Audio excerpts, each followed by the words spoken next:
back to the channel. On today's episode, I am going to do a full 1-year review on my Coleman 17B travel trailer. So stick around and let's get into it. All right, so the first thing I want to do is I'm going to start off on the roof here.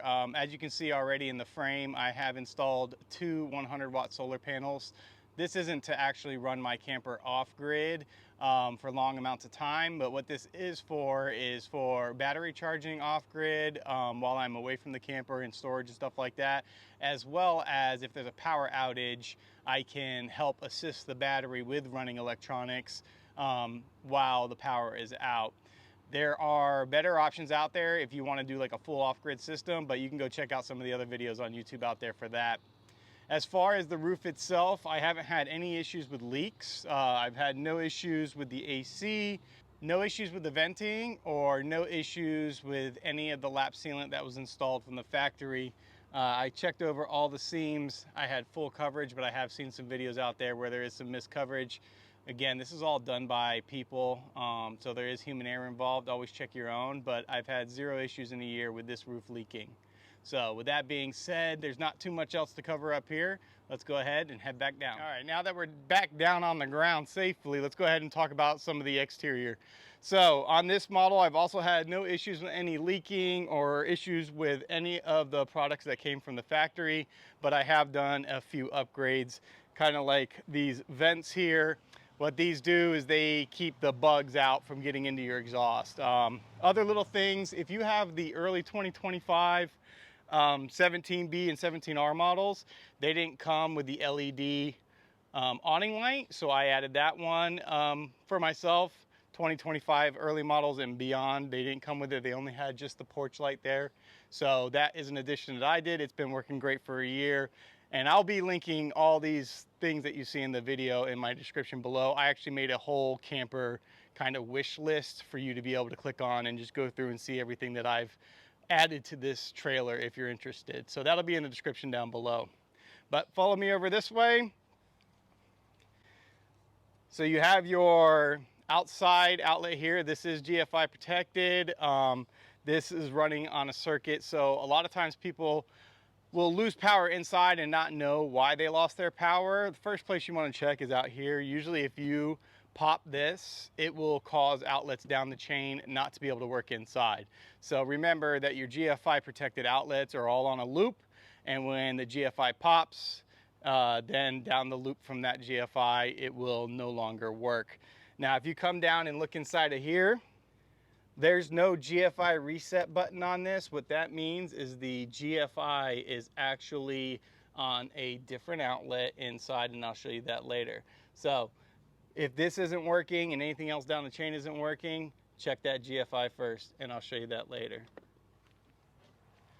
Coming around here, the storage is great. One of the kickers that I would say on this is I wish that we were able to have a bigger door. I understand that the bed height and everything like that limits that, but I wish that this door was just a little bit bigger, and I'll show you why. Inside here, what I did is I used these HDX, basically they're Home Depot crates. These are the 14 gallons. So these 14-gallon crates fit right inside of here. The only issue is you do have to take the lid off to pull it in and out before you do it. So I'll show you what I mean now. The 14 gallons fit just perfectly through the door, but if it was a little bit bigger, everything would be easier to get in and out. But instead of having everything slide around inside that storage area, what I've done is I've used these 14-gallon containers, put my stuff in there, makes it easy to pull out, keeps the inside area organized and neat, and not a bunch of stuff bouncing around or moving around during transportation. So again, I'll take a look on Amazon and see if I can't post a link to one that fits as well.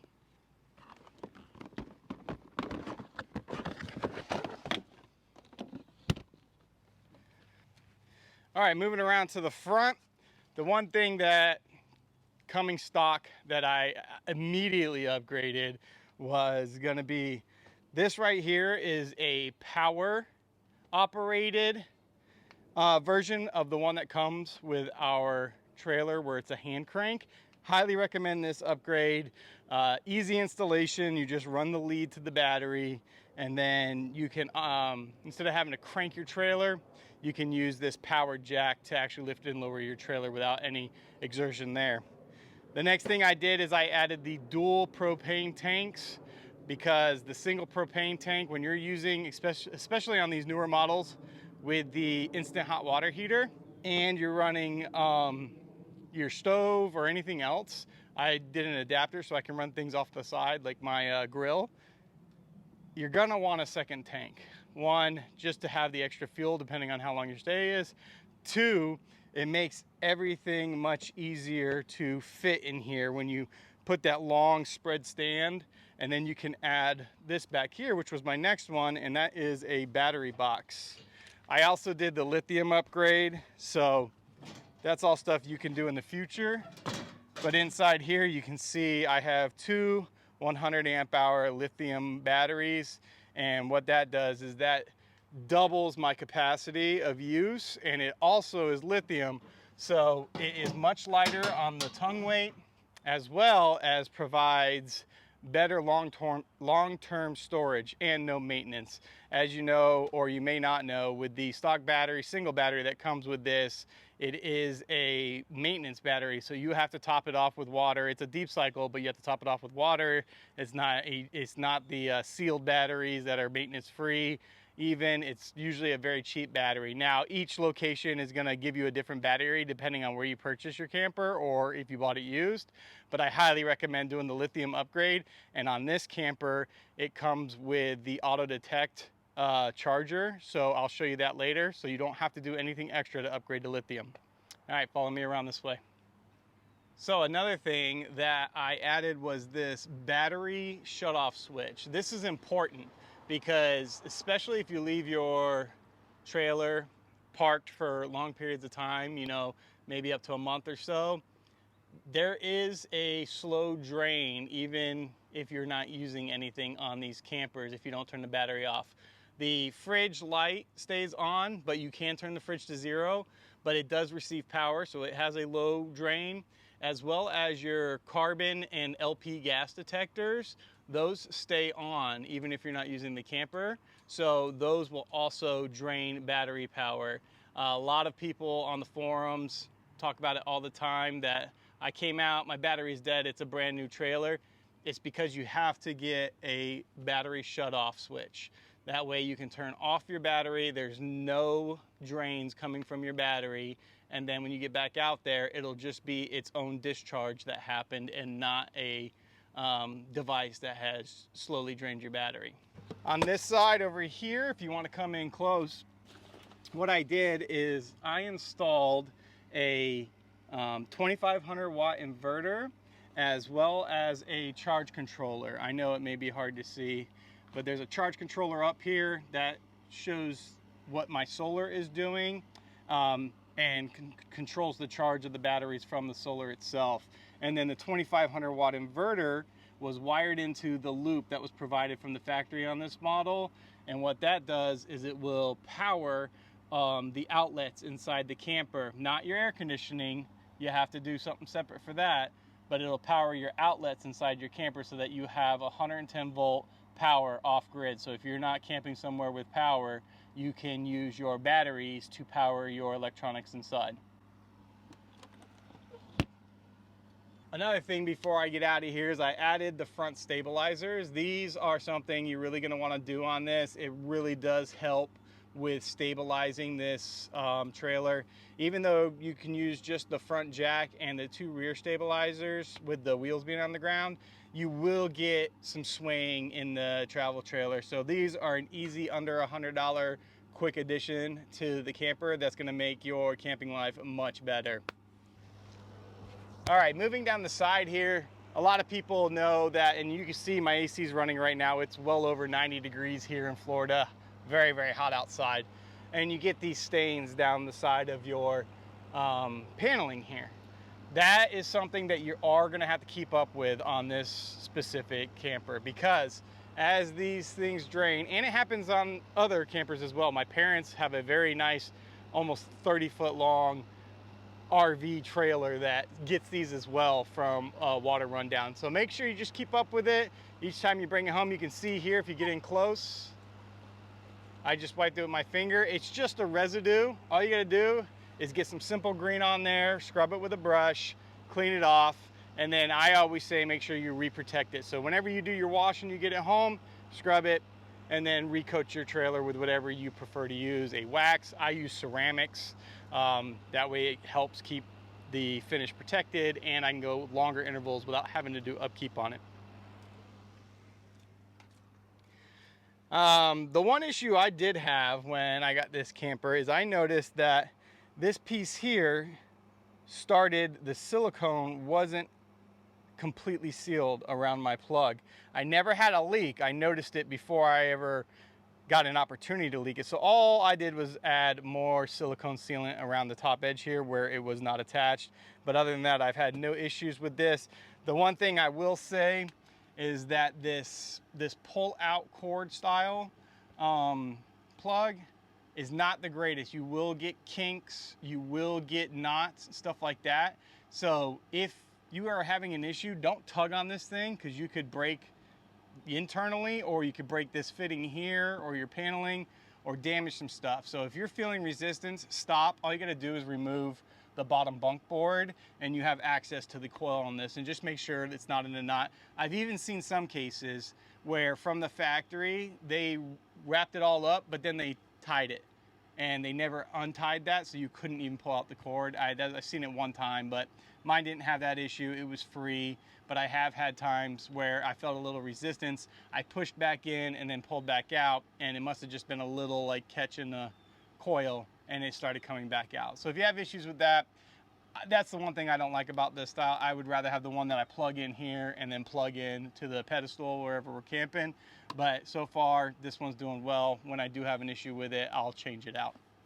All right, back here you can see here again, I've got the bug screen over the exhaust on the Suburban water heater here. So this just keeps the bugs out, and that's self-explanatory. I already talked about it. Down here is where you have your wastewater. So you got your black tank and your gray tank. Your gray tank has a gray handle, your black tank has a black handle.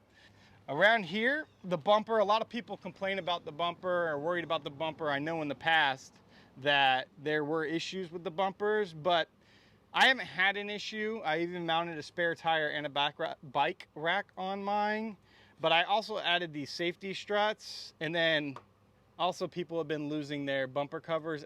Also the bumper cover that came with it allowed wasps and stuff to go inside of there. So I got this Camco one, and that has smaller holes so that the insects can't get in there. I mean, and then I've also got my poop tube down the bumper. A lot of people say they don't fit, but I think happens is that they either buy the wrong size, or when they install stuff on their bumper, they over tighten it and they squeeze the bumper, creating a pinch point, and that's why it doesn't fit in. Make sure you don't over torque your mounting stuff on here, and you should be able to fit your Camco drain hose right inside your bumper, and as well as your accessories. Again, all this stuff will be linked down in the description below. Lastly, you come around to the back here. One important thing I want to point out right here, the walkable roof. I get asked all the time, how did you get up there? How did you do that? These have a walkable roof. I am 230 plus pounds. I walk this roof no problem. Me and my wife were both just up on this roof at the same exact time. It is a walkable roof, no doubt about it. Decal is right there. Also, it comes pre-wired for a Furrion backup camera, but we all know those things are like $700. I bought this backup camera over a year ago. It's still working fine, and I met somebody else that's had it for 4 years, no issues, and this one's only $100, and it plug and play just the way it should, just like the Furrion does. So I highly recommend this one. It'll also be in that wish list that I post below. Like I said, over here I've got the hitch mount. That's what I mounted so that I could carry the family bikes, or I also have one of those carriers that you can put flat and put a cooler on it or whatever. Again, that just bolted right to the bumper.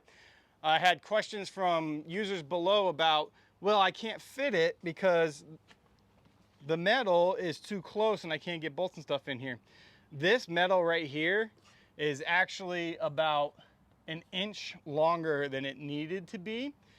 So what I did is I used a pair of hand metal benders, and I just bent it up and out of the way, and you can see here everything fits just fine. I've got both of these mounted without any kind of contact or issues or damage to the trailer itself. So get yourself a hand bender and just roll that metal backwards, and if you don't know what that is, it will be in that wish list in the description. So that's it on the outside. Like I said, I've had no issues, zero issues. Everything works great, awning works great, rain gutters work great, no leaks, and yeah, so let's go ahead and move on to the inside. And the first thing you may notice here is that there is nothing underneath this door to step into my camper. And that is because I upgraded to the Lippert double step solid step, and I highly recommend this upgrade to anyone that wants to do it. It is affordable and it is very simple to do. So it just stores up and out of the way. Click the release handle, drop her down, and now you have a solid step for walking in and out of your trailer, double step, so it's not a big drop, very easy to do. So come on inside with me and I'll show you around. All right, so here on the inside, I've done a lot of small, tasteful upgrades and stuff like that. If you look here, I have upgraded the backsplash and the stove in this area. Those are two things that I really wanted to get done early because, as we all know, this camper is made for budget friendly, and it's made to be as spacious as possible for a family, because this is the 17B. On the 17R, you'll get a little more counter space, a little more storage room, but on the 17B, if you're a family like me with 3 kids, a wife, you got 5 people in here, it's a much smaller platform to work with. So I installed the flush mount stove. I absolutely hated the stove that came with it. It was ugly and it didn't allow you to have any counter space. So now the flush mount, we can throw stuff up on here and we won't have any issues with counter space while we're camping. But on the inside, I haven't had any issues with the inside either. Everything's worked fine. The one thing that did happen was on a trip, this door on the refrigerator did open during travel. So what I did is I just put a child lock on it that you put on your cabinets at home, and that took care of the problem. There's no more issues. Now this stays shut during travel and it hasn't opened since, and it's a very cheap and non-permanent way to keep that door closed. Again, this is just double-sided tape, so later in the future, if we don't want it or we go to resell it and they don't want it, it can come right off, clean right off, and there's no issues. No screws, no mounts, none of that stuff into your brand new trailer. As for the bed, we did notice that even though it came with a RV mattress, it was very uncomfortable. So I did go ahead and get on Amazon and order a memory foam mattress to go on top. It is a full queen because I am 6'3", a little bit over, and the RV queen is still just a little bit short for me. So I did a full queen. It did take away a little bit of space over here and overhang a little bit, but it's had no issues with sagging or support or any issues like that. So that is another upgrade. We also did it on the kids' beds as well. A lot of people complain about the AC that came with this RV. It's a 5,000 BTU. I live right here in Central Florida, and I have not had any issues with the AC. It keeps up. I've never had it leak inside the wall. My walls are perfect. I've heard that issue before too, but I always make sure my camper is leveled. I did use a digital leveler. I'll have that in the link in the description as well, so it lets me know when my RV is perfectly level. And then also, just for a little bit, I'll do like a 1 degree tilt to the driver's side here just to make sure water does continue to flow out the drain pan. But yeah, so you have storage here. Everything here has been great. It gives you a wall plate in the wall right here.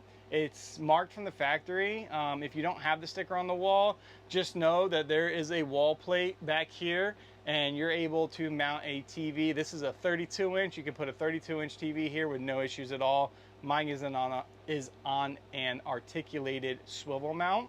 I also put a sound bar in. The reason I did that is I do like watching movies and good audio, but then you can also Bluetooth right to this speaker, and you have a speaker inside your camper. You don't need to be carrying around a little portable speaker everywhere you go for sound inside this camper. On some of the older models of the Coleman 17s, we had a stereo that used to be up in the cabinets and in the ceiling. They no longer do that, so this is the audio that I've chosen to do inside of here. Let's see. For storage, you got more storage up here. My wife found some bins that fit perfectly up there as well. That keeps everything held and in place, so that's nice.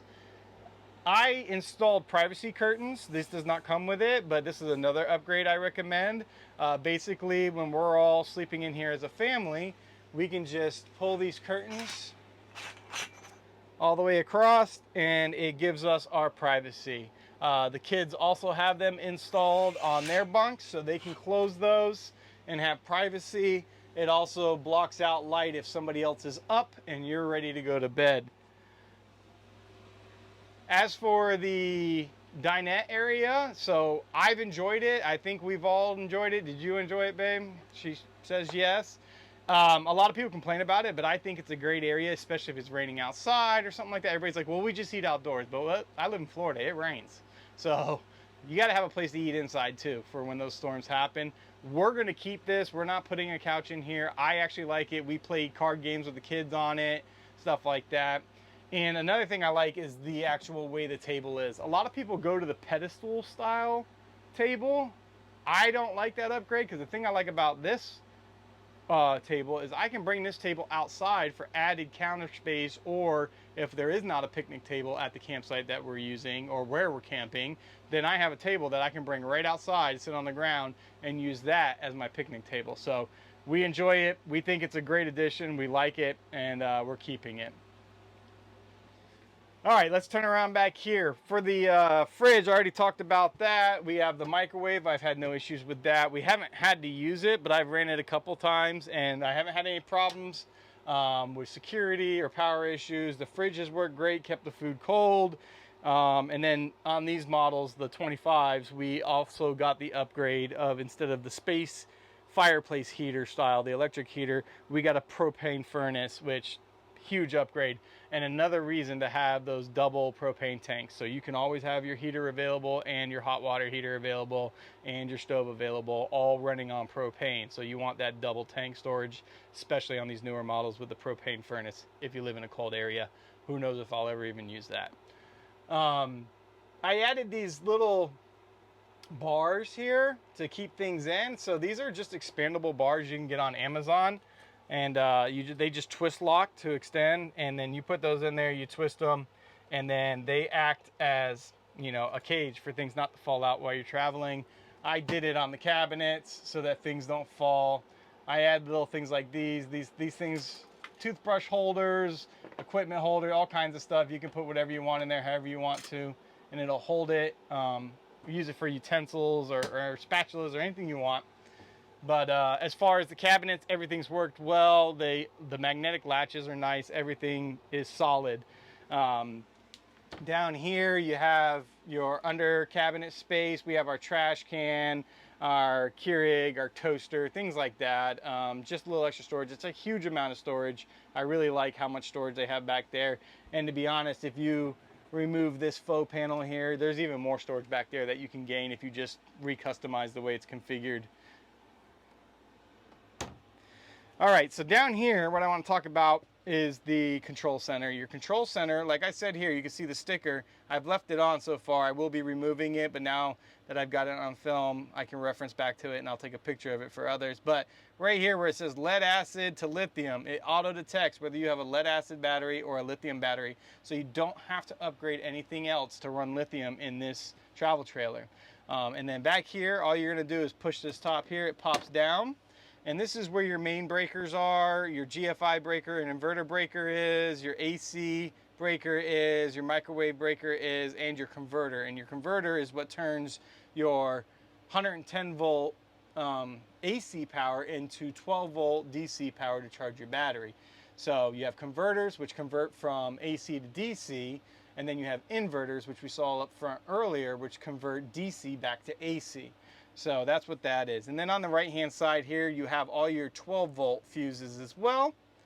And everything is marked and listed on your panels here and here.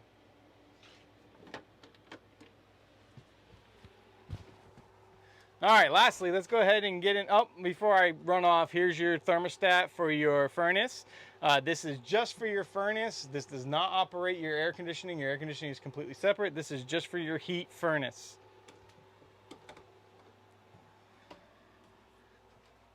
All right, next is the bathroom. Now, in the bathroom, we did little upgrades, but there's plenty of space. Again, I am over 6'3" tall, and I still have headspace in here. We have our toilet. We added a little mirror. We added the toilet paper holder. And then up here is where you control your water heater. So you got your power button that turns it on. Right now, I don't have any propane, so it's not going to work. And then you adjust up to there. I recommend keeping it at about 100 degrees and then just use your hot water. A lot of people like crank it up and then adjust the cold water with the hot water. Just set the temperature to what you want and then just use your hot water. There's no reason to be mixing cold and hot water when you actually have a settable thermostat right here for your water.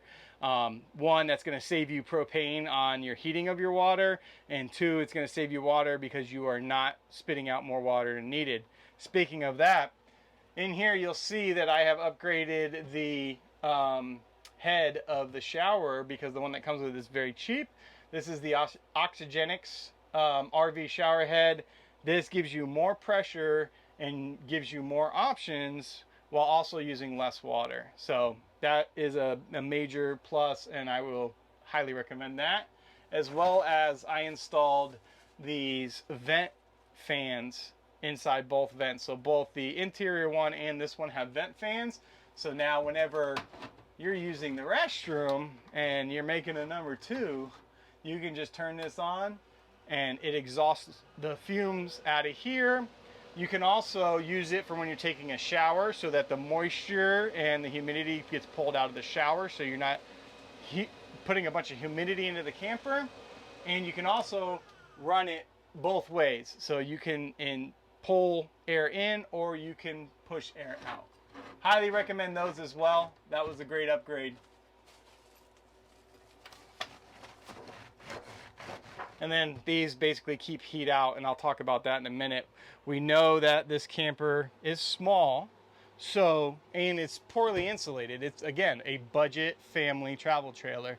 So I have these that go in the spots where the exhaust fans are. And then I also have thermal insulation that I fit into the windows. So with that blocks the heat coming through the windows. That blocks the heat from coming in the skylights / exhaust fans.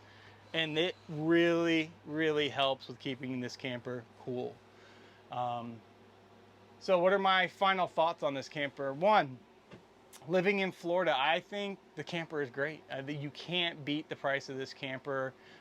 I think that 90% of these things are built really well. Like I said, we've had no issues with leaking. We've had no issues with the AC keeping up. I'm sitting in here right now and it feels awesome. I've had no issues with the shower. Again, I'm 6'3". Again, I am a little bit taller, so I do have to put my head up in that space a little bit, but not everybody's gonna be my height. Anybody that's 6 foot tall or lower is gonna have 0 issues in this camper. The only issue I have is in the shower, and that doesn't get used that often anyways. But yeah, quality of the build, I think for the price, absolutely great. Layout, I think absolutely great. It's very easy to get an entire family in here with everything you need and just enjoy your time in a high quality mindset.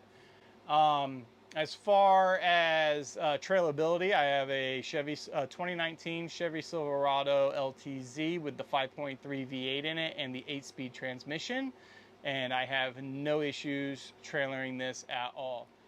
The only issues that I've found were, again, the one for me in the shower being 6'3", you know, in my headspace. And then on the opposite side of the spectrum, my wife is 5'2", 5'3", and on the cabinets, she reaches like this, and when she pulls, she kind of pulls down, and I kind of like yell at her, hey, don't pull down, you want to pull straight out, because you don't want to tweak these hinges or rip them out or make them bind up. So me and my wife are on opposite sides of the spectrum. I'm very tall, she's very short, but those are the only two things that we've had any issues with on this trailer. Other than that, the thing works amazing. Oh, and I did say that I was going to show you the resettable GFI, so let's check that out. All right, so right here on the inside of the camper by the door is your resettable GFI. So if your plugs aren't working for any reason at all, check here first. You're going to reset that. It's as simple as that. I just wanted to point that out because a lot of people don't know which one is the GFI, because they all have the sticker saying GFI protected. Well, that's because it all runs to one GFI and then loops out. So this is where your GFI is, right here. If you ever have an issue, that's where you want to go to reset your GFI. If that doesn't work, go to your panel and make sure the breaker hasn't popped. And then if it's not working still, you've got a bigger issue. But you've got outlets all over the place on this camper. We've got one here next to the bed. You've got one down there at the bottom of the bed. You've got one here over by the kitchen, as I just showed you. You've got one inside the bathroom, and you also have one outside by your front door. So lots of outlets. Not to mention you have one for your AC up there. You also have one up there in the ceiling for your TV and accessories there. So when it comes to power, you've got plenty of spaces to plug in. One other thing I didn't go over is right here. This is your control panel, and this is basically where everything operates from. You got your awning, so you've got extend and retract. You got your water pump. You got your exterior porch light. And then you've got your battery status, your fresh tank, your black tank, and your gray tank readings to let you know where your tanks are at. But yeah, so again, great camper. If I were asked if I would buy this one again, at 110%, I would definitely buy this again. You can't beat the price of this trailer. Again, don't overpay. I paid for the brand new 2025 that had just come out, the very first edition of it, last year. I paid just under 13 out the door. Tax, tag, title, finance, everything.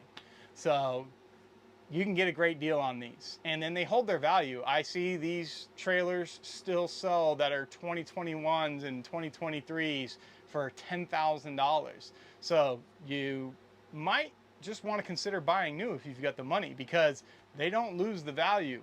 They retain it. They're a very good trailer, and you're going to get your money back worth out of it. So yep, that's my opinion on this. If I think of anything else, I will post it in the comments. Also, make sure you like and subscribe, and throw a comment down below. What do you want to know about this camper? What do you want to know about what I've done? What kind of videos do you want to see for installations? I've got a lot of things that I've done to this trailer that aren't on my channel yet, but if it interests you, I'll make a video on it and I'll review how to install it, or you know, what I used, or any of that. So again, make sure you smash that like button, throw a comment down below. That helps drive the algorithm, and you know, helps me make more videos for people like you. And last but not all, this is the DIY dude, and I'll catch you on the next one.